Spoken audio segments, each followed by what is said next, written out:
দেশের মঙ্গল কামনায় রাজনৈতিক দলগুলোকে পরিবর্তনের চেষ্টা করতে হবে বলে মন্তব্য করেছেন ইসলামী আন্দোলন বাংলাদেশের আমির মুফতি সৈয়দ মোহাম্মদ রেজাউল করিম।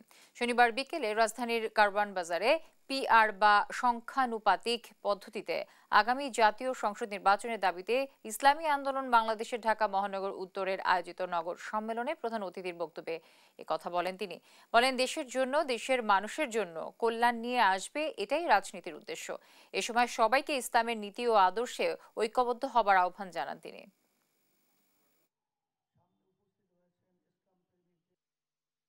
আমরা এদের পরিচালনায় হাজার হাজার লক্ষ লক্ষ মায়ের কোল সন্তান হারা হয়েছে। আমরা এদের পরিচালনায় আমাদের দেশের টাকা বিদেশে পাচার করে বেগম পাড়া তৈরি করতে আমরা দেখেছি।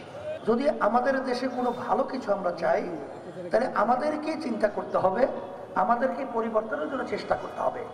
গতানুগতিক ধারায় যদি আমরা চলতে থাকি, তাহলে আমাদের নিজেদের পায়ে একটা গ্রাম্য কথা আছে, কুড়াল মারা।